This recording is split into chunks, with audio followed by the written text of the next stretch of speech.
Hey, this is April, and this show, SetSet, discusses psychedelics. It's intended for audiences 21 and over. Also, I am not a medical expert. If you are looking to engage with psychedelic substances, please consult your physician before doing so.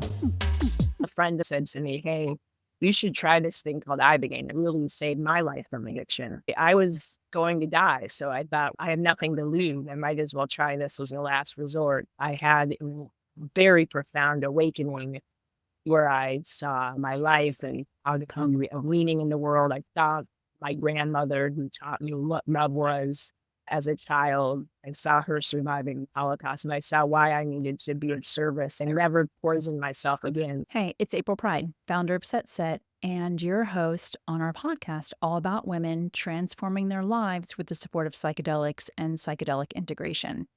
Before we dive in, a quick favor. If you find this episode helpful, and I'm certain that you will, please rate and review the show. It's a simple way to help more people find the evidence-based harm reduction information that SetSet is trusted for. Today, I am joined by two people reshaping what safe, ethical psychedelic healing can look like in practice.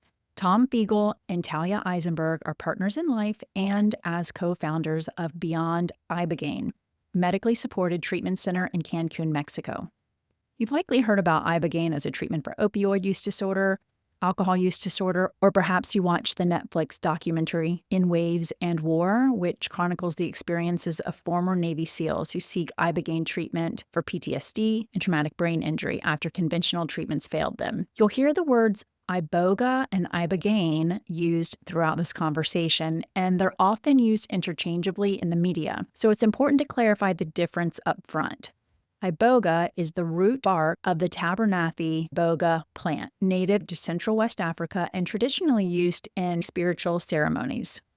Ibogaine is one specific alkaloid derived from that root, and it can also be produced in a purified form, which is what most clinical protocols and published research are referring to. That distinction matters, especially when we're talking about safety, dosing, and medical oversight. Iboga and Ibogaine are physiologically active substances with real medical risk. This conversation is educational, not medical advice. If you're listening because you're curious, I want you to be curious and informed, not brave and underprepared. This powerful West African medicine requires both reverence and responsibility. Talia's own recovery from opioid addiction through Ibogaine inspired her to build the space she wished had existed for her, one grounded in safety, science, and soul. And Tom, a former CEO and longtime advocate in recovery himself, has helped scale Beyond into what many consider the gold standard in Ibogaine care, clinically rigorous, deeply human, and designed for lasting transformation. Together, they've created a model that blends psychedelic medicine, medical oversight, and long-term integration, serving everyone from veterans and trauma survivors to people who are coming in with a quieter kind of crisis. Burnout, disconnection, a life that looks fine on paper but doesn't feel like it's theirs. In this conversation, we explore the promise and the real risks of Ibogaine, how it works, for whom it may be appropriate, and why the growing global interest. We also dig into the ethics of medicalizing HM plant medicines, a conversation that's only getting louder as Ibogaine is positioned as a new frontier in psychedelic therapy. What happens when sacred root enters a Western medical and commercial framework? And how do we expand access without losing context, safety, or integrity? Tom, Talia, and I unpack all of this, from addiction and trauma to spiritual awakening and integration, with honesty, nuance, and a shared commitment to doing this work the right way. Let's get into it. How did I come to be a co-founder at Beyond? Like many people, I grew up in a household of extreme and severe trauma and maladaptation, of chemical dependency. I was the fifth child of five to a single alcoholic mother. And she was a great person, just in ways woefully unprepared for providing proper care for five kids. Things happened in that household that shouldn't happen in any household. It took me many decades to admit that, to feel safe enough to admit that, and to really understand how I had come to find relief largely through drugs and alcohol up until the age of 35. And even though I could compartmentalize better than other people, and I had gone to good schools and been an entrepreneur and had success, I was not living. So when that pattern of false relief was taken away from me, and I could no longer deny the underlying feelings of fear of abandonment, fear of unworthiness, and fear of betrayal, then I had to really get to work. I'm the product of conventional 12-step programs and many other therapeutic methods that served me well, helped me learn about forgiveness, how to meditate, build community, and be of service to others. It really saved my life. And then I met Talia, and she told me her story about her own childhood and her forms of maladaptive relief, which I'll let her explain. I was already 10 years sober when she told me about her perspective on what is colloquially called plant medicine. Over time, I would hear her story about how Ibogaine really helped her. But then when people would ask her, that sounds amazing, what happened to you? Where could I go? She would say there's no place that I would recommend. So I thought, I wonder what it would take to build the place that Talia should have gone. I started investigating and asking the question, what would need to be true for there to be a place in the world that was fully legal, had the right clinical expertise and staff, had the right environment, had the right therapeutic engagement and modality that would be good enough for someone I love more than anyone in the world. I started trying to build that place, and that's where I am right now.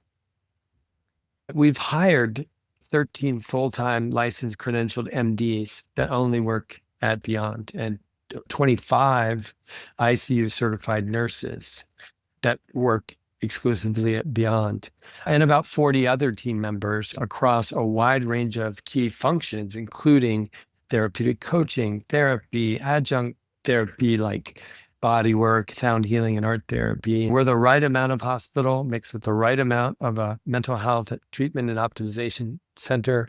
I'd like to hear from Talia where you experienced Ibogaine for the first time and why you're reticent to recommend those facilities to others. The place I went to more than 15 years ago, it wasn't a facility. It was run by people who had addiction issues and decided without medical or therapeutic training to start their own operation. It was more of a drive-by Ibogaine situation. There were no clinicians on staff. And that's the point. I was an opiate addict. I had early childhood trauma, intergenerational trauma in my family. My grandmother survived the Holocaust. And I always felt this sort of discomfort. And from the time I was 15, I already had an eating disorder. And then in my 18, 19 years of age, had discovered Vicodin through a dental procedure and loved the feeling. It took away all anxiety. And then I was off to the races. And by the time I'm 20 or 21 years old, I had a serious opiate addiction and had tried many of the rehabs in America and had come to the conclusion that it was a physiological and spiritual issue. But after leaving these rehabs, the cravings would not go away. I had post-acute withdrawals. When Talia says post-acute withdrawals, she's naming something a lot of people don't get warned about. Because on paper, detox is over, and everyone expects you to be fine. Post-acute withdrawal syndrome is the stretch after the acute physical withdrawal phase, where your nervous system and brain are still recalibrating. People can experience waves of insomnia, mood swings, anxiety, depression, low motivation, brain fog, and cravings that show up out of nowhere, especially after opioids, alcohol, benzodiazepines, and sometimes stimulants. I'm also hearing more people talk about this pattern with kratom because it can create dependence and withdrawal, even when it's marketed like a harmless herbal helper. This is one of the reasons relapse risk can spike weeks later, not because someone lacks willpower, but because their system is still trying to find equilibrium. A friend said to me, "Hey, you should try this thing called Ibogaine. It really saved my life from addiction." I was going to die, so I thought I have nothing to lose. I might as well try this as a last resort. I had very profound awakening. I saw my life and how to come a meaning in the world. I saw my grandmother who taught me what love was as a child. I saw her surviving the Holocaust, and I saw why I needed to be of service and live and never poison myself again. I never touched an opiate or alcohol or other substances after that. But I had to cobble together my own aftercare support, and I really saw how important the integration and aftercare piece is compared to the physical safety piece during. I thought this is a profound medicine, and we need to build something one day that will do it justice. To not have cravings was an incredible realization, but then to realize my purpose, how can we build something that helps put each person in touch with their own purpose and helps them get there to be living that purpose, really was the underlying driving force for Beyond many years later. How did you know at such a young age there was a spiritual deficit? I always felt very connected to something much greater at a very young age. And I felt out of place as a child. And I felt that my parents weren't equipped to guide me in a way that I was seeking. I just find that spirituality is such a loaded word, and it's lost on youth. A lot of ways you were connected to that without guidance, right? It sounds like inner guidance. I would imagine that your peers weren't necessarily discussing spirituality as much. I'm projecting a lot of my own experience on yours, so please correct me if I'm wrong. You're 100% right. I grew up in Omaha, Nebraska. It wasn't exactly a mecca for spiritual learning. I felt very out of place. I remember at the age of 10 picking up a book on Osho. Osho, also known as Bhagwan Sri Rajneesh, was an Indian spiritual teacher, influential for Western seekers in the 70s and 80s. His teachings focused on meditation, inner freedom, and questioning social conditioning. He was also deeply controversial, in part because of the movement that formed around him and what happened with the Rajneesh community in Oregon in the 1980s. I'm sure you have seen this Netflix documentary, Wild, Wild Country. So when Talia says she was reading Osho at 10 in Omaha, Nebraska, what I hear is she was looking for language for the things she already felt, that the inner life matters and that modern culture can make you feel disconnected from it. It just so happened my daddy is somewhat of a hippie, so I was exposed to the 60s hippie revolution. We'd go to Israel and spend time on a kibbutz in the summer. That appealed to me at a young age. So your purpose coming out of your Ibogaine experience, I am curious, was it one experience and then you were released and then you come back to the States and no cravings, or did you stay for a while and have more than one dose of medicine? The experience was very powerful. The cravings subsided. The place itself was somewhat terrifying, disorganized. There were other people going through the process that weren't well contained. There was some psychosis happening. People who were giving the medicine were not professional. I ended up leaving the day after Ibogaine, and Ibogaine has a long half-life, so I was still very wobbly. I didn't tell anybody I was leaving. It just felt unprofessional. So I left. I found a family to take me to the airport. I left all my stuff there. I didn't have the cravings, but I had so much anxiety because Ibogaine, the root medicine, it can eliminate the cravings, but it's going to bring up all the reasons why you're using in the first. When Talia calls Ibogaine root medicine, it comes from a root. It doesn't just soothe symptoms at the surface. It tends to reach into the underlying drivers, the anxiety, grief, trauma, shame, and old survival strategies, and it brings that material closer to the surface. That can be profoundly healing in the right setting. It can also be destabilizing if someone is alone, under-supported, or in an environment that doesn't feel safe. This is where trauma-informed psychedelic care matters, not because intensity equals healing, but because the nervous system needs containment to metabolize what comes up. Without proper therapists or coaches that you trust to guide you in the days afterwards, it's very risky. And should never be used except with trained professionals who know the risks and how to prepare you, evaluate you, take care of you, monitor you, and help you properly utilize it. The Iboga plant has been used for centuries in a ritual and spiritual initiation in Central West Africa. It was discovered in the 60s when people noticed that as a psychedelic, it also interrupted opioid withdrawal overnight.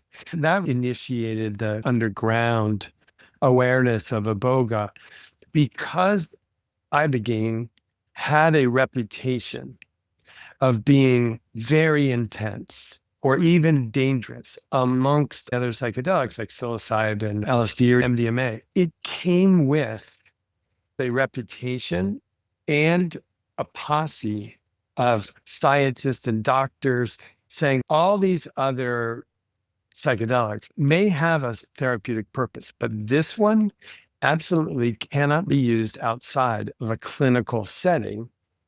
Boga is the botanical that contains all the alkaloids, right, from the plant. One of those alkaloids would be ibogaine. When one takes Iboga, they're not getting the concentrated ibogaine, which is purified, it's concentrated, it can be tested for purity and its potency, which is why we use it at Beyond. We can be extremely precise in the dosing. Most of us understand. When you're working with whole plant or whole fungus medicine, potency isn't evenly distributed. With dried psilocybin mushrooms, 2 separate pieces from the same batch can vary. One stem can hit differently than another. Even if you weigh out 2 identical-looking doses, the active compounds aren't guaranteed to be identical. Cannabis flower is similar. You can buy the same strain, but THC and other cannabinoids can still vary from bud to bud, plant to plant, harvest to harvest. So when Tom contrasts a controlled, tested, purified compound with the whole plant preparation, he's really talking about predictability. And with Iboga and Ibogaine, predictability isn't just about comfort, it can be about safety. Beyond does not use Iboga, and we don't recommend that people use Iboga outside of a clinical setting. There's no way to know how much Ibogaine you're getting. And something could happen that would be unpredictable. And I'm going to add a harm reduction note right here, because the broader conversation is moving fast and a safety conversation isn't always keeping pace. Iboga and Ibogaine are increasingly discussed in mainstream wellness circles, sometimes without appropriate medical oversight. These are physiologically active substances with potentially dangerous cardiac risks. Ibogaine can affect heart rhythm and interact with certain medications and underlying health conditions. Unregulated products vary widely in potency and purity. And without medical-grade testing and continuous monitoring, there's no reliable way to verify what's in a product or how it may affect a specific body. Safe use requires comprehensive medical screening and monitoring. Full stop. I ended up going to Colorado, and I did use one more time before I realized I don't want to do this anymore. After that week, that was it for me. I had to work with the underlying anxiety I felt my whole life, but I had the spiritual ammo and belief in something greater that gave me the wings and energy to do this work. You both found sobriety through different paths. I'm guessing there's been a merging of the two modalities. Tom and I met 12 years ago, and it was instant love. I was curious about his path and 12 steps, so I said, I'll try it. I did 12 step for 3 or 4 years, didn't use any substances during that time, got a sponsor, learned the principles as a way of living. It's a very beautiful approach to connecting with a higher power. The first step is about not using alcohol or drugs. The rest are steps to get closer to your higher self or God of your understanding. These principles like meditation, working with others, forgiveness is a big element of 12 step. These are aspects that we've built into our program. And again, can get you to step 12, having a spiritual awakening faster than working these steps. They work well together. You hear this term spiritual bypassing a lot. Do you think that taking medicine and skipping straight to a spiritual awakening versus taking time over 3 or 4 years and working the steps that you are somehow bypass?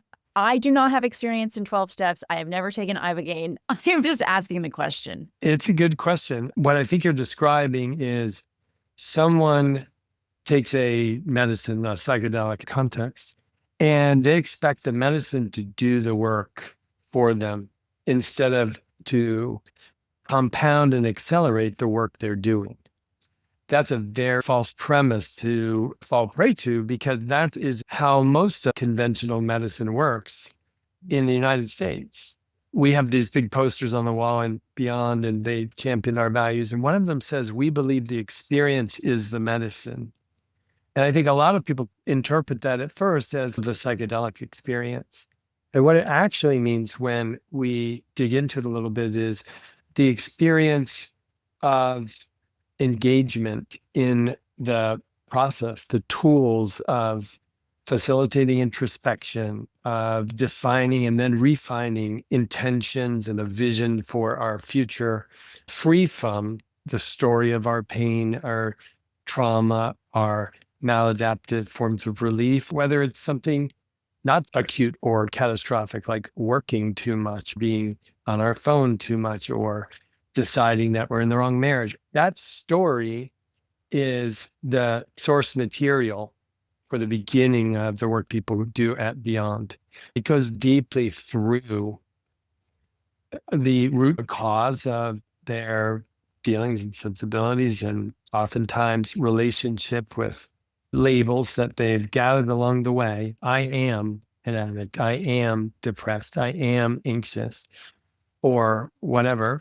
By the time they get through their 10 or 14-day stay with us, they haven't gone through a conventional set of 12 steps, but they have done a lot of inventory. You mentioned some of the conditions for which people show up at Beyond. I was assuming that most of it was because of substance use, but as you said, optimization earlier in the call as well. We have CEOs next to soccer moms and credit card grifting, fentanyl addicts with Navy SEALs, and everyone in between. And they all seem to understand that nobody cares how you got here. What we care about is what you do here. We do a lot of clinical evaluations before someone comes, both psychiatric and physical, with MDs. The people that arrive are highly motivated. They've tried everything else. They wouldn't be here if it had worked, because Ibogaine's a Schedule 1 in the United States. Research has been severely restricted. There were a few things written, most importantly by Dr. Nolan Williams at Stanford, who studied the use of Ibogaine by 30 Navy SEALs and tracked the benefits. That was a watershed moment in the understanding of this medicine, this technology, and that introduced an entirely new set of benefits of treating PTSD and traumatic brain injury and all the symptoms thereof. When people started reading that research and hearing advocacy by former Texas Governor Perry, they got very curious about if it's so good or effective that it can reset the brain of someone who has been habituated to opioids or has been repeatedly traumatized combat, what might it do for me? And so we started seeing these colloquially called biohackers start to ask about Ibogaine. And all of them had generally either thought of or tried using another psychedelic in the past and had a positive experience. When they read about resetting serotonin 1 and 2, meaning neutralizing severe mood variability, or resetting kappa and mu opioid receptors, key pleasure centers of the brain, and massively upregulating a protein called GDNF, all you have to do is scratch the surface of the value of GDNF in a human brain. You start to think, wow, if it's the drug that can help a toddler feel so passionate about learning to walk, even though 100% of normal human beings fall down, none of them say, I can't do this. I quit. What would it do for a burned out executive? What would it do for someone who has a life they like, but every 3 weeks has an episode of drinking too much? They started to investigate Ibogaine, and we've developed protocols that are unique for these patient populations. What is the indication for somebody that binge drinks once a month? They feel like they have a dysfunctional relationship with alcohol. When they drank, they found relief, easing, comfort, social lubricant. Now it feels dysfunctional and they're aware of it. And usually that awareness crosses over into other key dimensions of their life. So they're aware that I don't want that to happen every 3 weeks or so, because if I'm with my friends, or even if it's during football or out with my girlfriends or whatever, because it's affecting my marriage, or I don't feel right when I'm with my kids, or those types of sensibilities start to creep into their lives. We believe that they shouldn't have to have a breakdown in order to seek some breakthrough. But first, they feel like it's a dysfunctional relationship with alcohol. Then that starts to impact other parts of their life. After these episodes, they are aware of a pronounced increase in anxiety, and that normally wakes them up enough to say, I got to do something about this. Especially if you allow for enough time between episodes where you're like, I do not feel like this on a Sunday usually. The only difference is that I drank last night. And I hate how this feels. It's not worth it. Dr. Sackett has clients that he sees in his psychiatric practice, and he said that there's an increase in people who meet the requirements for cannabis use disorder. I'm referring to Dr. Nathan Sackett is the director of the Center for Novel Therapeutics and Addiction Psychiatry at the University of Washington here in Seattle. He'll also be the featured speaker at the Psychedelic Salon at Town Hall, Seattle on Thursday, March 5th at 7:30 p.m. We'll be talking about psychedelics and trauma-based addiction, including what's emerging in research and what still needs to be studied. If you want to join in person or via live stream, I'll put the ticket links in today's show notes. When I started working in cannabis 10 years ago, the stat available was 10% of people who tried cannabis would develop a dependency. Now that number is 30%. It's just more accessible. It's also been marketed as a wellness product, and that snuck up on me. I was able to reset my relationship with alcohol, no problem.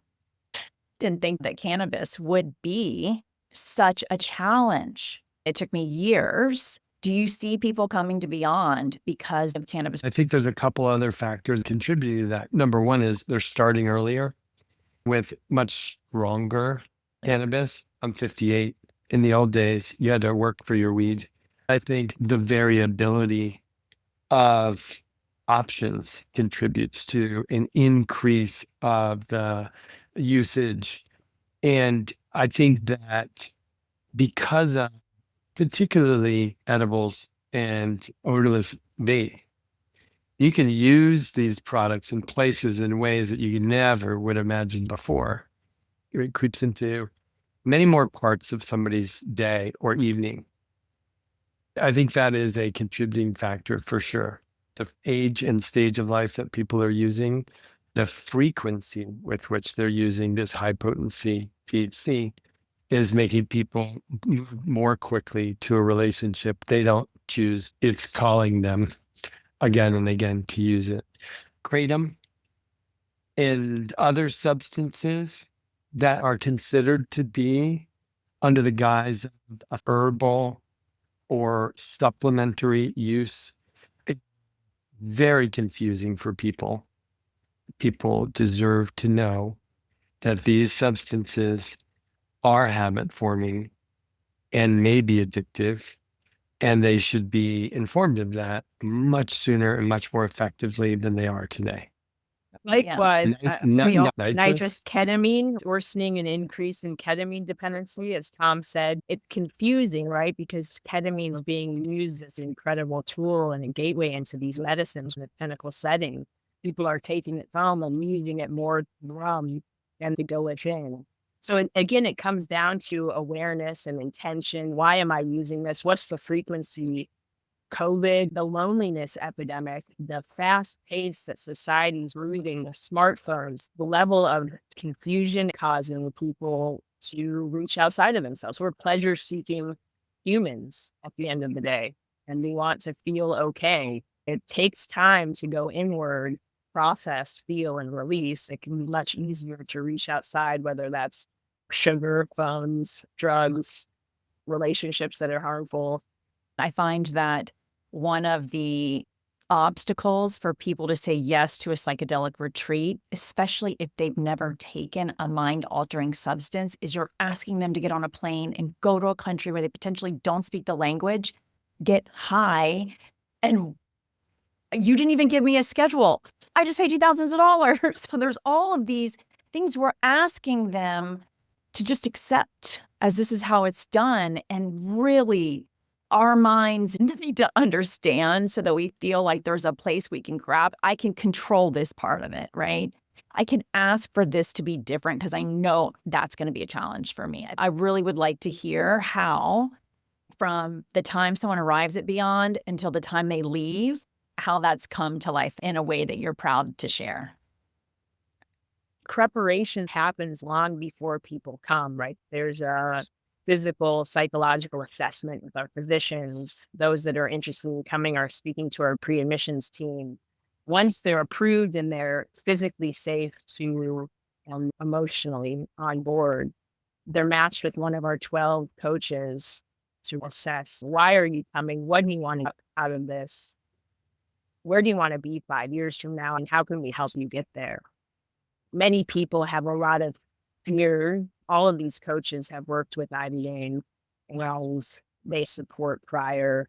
Someone will land in Cancun. There's the car service that picks them up. They're greeted by a professional team. There's an intake process, multiple EKGs during their stay. There's lab work that happens on site. So physicians and nursing team understand what's happening, liver enzymes, electrolyte levels, all of that. From an emotional safety standpoint, there's a scheduled workshop or healing activity, the critical period of up to 3 months afterwards, where you can create new habits. Diet is a big part of our overall health, sleep hygiene, sound healing. We offer different types of mindfulness training on site. It's self-empowered healing. We are not your guru or your healer. You are, and let's help you get there and remember that you have this power to heal within you. The schedule will change for each person. Maybe they'll do Ibogaine on day 3. Oftentimes people do Ibogaine a few times, depending on what they need. It's highly customized. You're working in partnership with the clinical team. The clinical team may agree Bufo might be a good option for those that may not have had a connection to their higher self during Ibogaine. When people leave, they have this deeper sense of community and connection and made friends for life. There's further support. They continue working with their therapeutic coach when they leave for one-on-ones. And there's also weekly alumni offerings that are free, ongoing, 1 night a week. All past alumni get together, talk about their challenges, talk about their wins. So that's essentially what we've built for people. And many people get a lot out of it, and their family members end up coming, their friends end up coming for different reasons than they even came for. So we know it's working. It's a very profound healing. We're grateful to offer it. That's helpful to understand. Integration is a word that is thrown around. The message to get through is this is just your life. Integration is how you're choosing to live every day. It is a series of questions that you ask yourself to get to know yourself, to understand where you want to go, how you got here, what's important to you, the people that light you up. And you have to make choices every single day that keep you on that path. There's linear assumption that it starts after the medicine experience.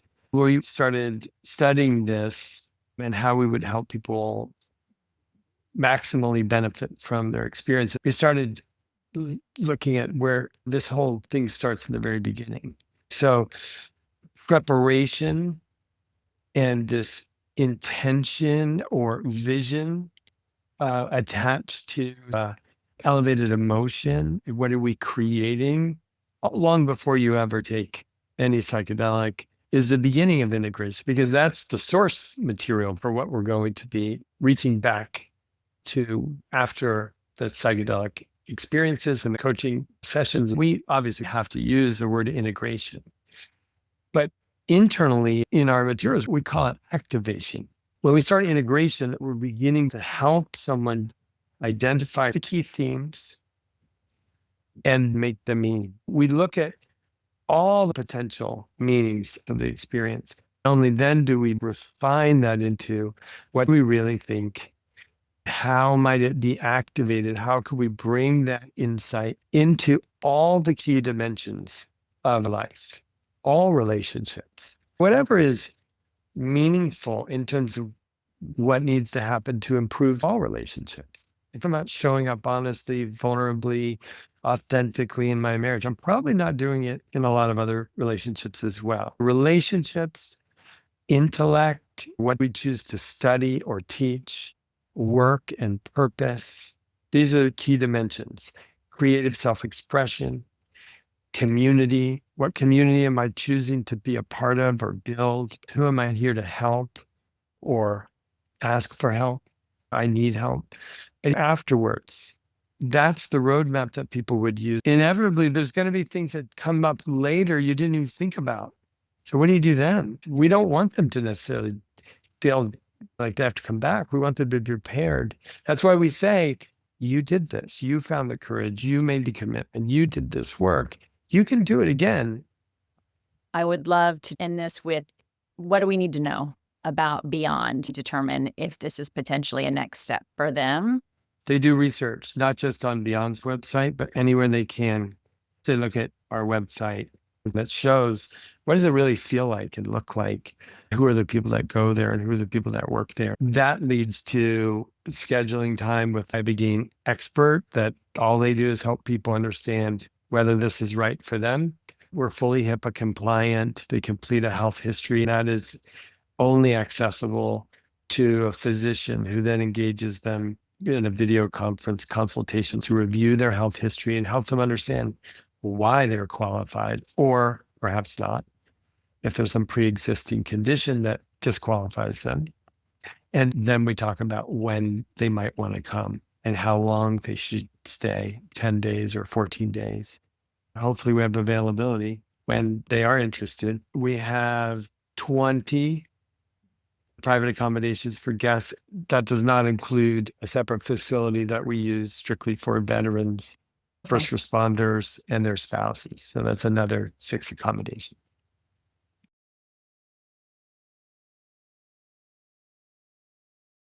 I'm grateful to Tom and Talia for this conversation and for how directly they're willing to talk about Ibogaine therapy, safety, and ethics. If you're listening because you or someone you love is struggling with substance use, trauma, or a relationship with substances that no longer feels like a choice, I hope this episode offered clarity without hype.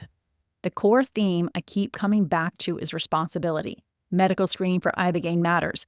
Integration matters. And the ethics of how we expand access matters. Ibogaine is potent. It also carries real cardiac risk. That combination is exactly why this conversation belongs in the light, and why the only brave approach is the well-supported one. If you're curious about where the research is headed, keep an eye on clinical trials and emerging studies as they develop. And if you want to learn more about Beyond's approach, I've included their website in the show notes. I host the Psychedelic Salon at Town Hall Seattle on the first Thursday of each month. We're back on February 5th with psychedelics and seniors. I hope you'll join me on the first Thursday of each month through May. Links are in the show notes for in-person or live stream. Thanks. I'm your host, April Pride. If you want more conversations about psychedelics, set and setting, integration, harm reduction, you can subscribe to my Substack, aprilpride.substack.com. And if you're in Seattle, you can find links to the gatherings that I host in my home. They're microdose and low dose for women twice a month. Until next time.